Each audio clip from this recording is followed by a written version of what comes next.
Hi guys, I hope you're all safe and are taking all the precautions for preventing an infection and tiding over the third wave. I'm going to talk about a common man's take on the budget 2022.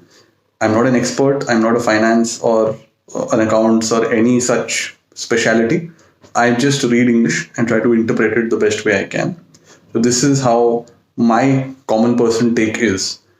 Overall, I think it's a great budget, and I think we've done really well. Nirmala Sitharaman has done a very good job of doing this.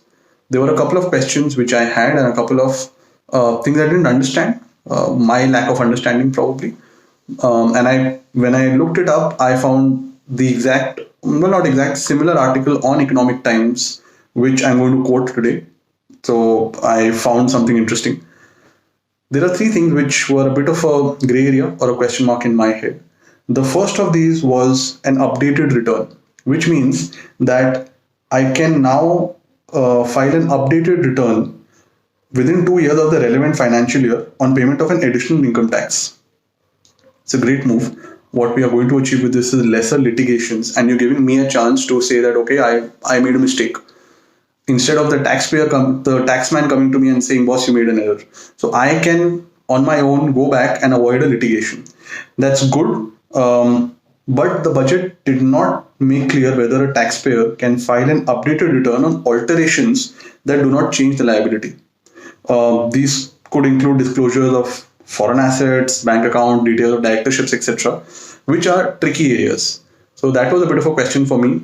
Maybe my understanding is a little low on this, so I didn't get it.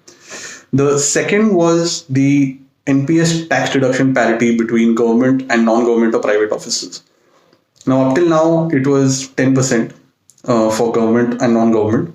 Now, it has been increased to 14% for employers' contribution to NPS of state government employees.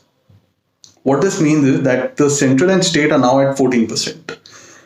But there is nothing about private non-government workers. That means the new rule is only applicable to government employees. For non-government employees, it remains at the 10%, which means the parity between the pays or the parity between the NPS contribution is the same. That's the second question for me. The third was an additional reduction on house property income. Now, I think from April 2019 till about March 2022, we had a facility for interest on home loans where up to 1.5 lakh additional deduction was applicable for income on house property. We were expecting, or overall it was expected, this would be extended, but there was no mention of it in the budget. So probably it's not going to happen. That's the way it looks like. Those are three things that I had a question about, and I found a similar article on Economic Times. I'm sharing the link in my description so that you can also look at that article. Overall, I think a very good budget, very comprehensive, covers a lot of things, ensures that we are going to grow at a certain rate. Really good. Just wanted to take a common man's take on the budget, and that's what I tried to do. No gyan in it, nothing that I know and you don't know, just reading English and interpreting it. Thanks for watching, and I hope you enjoyed what I just told you.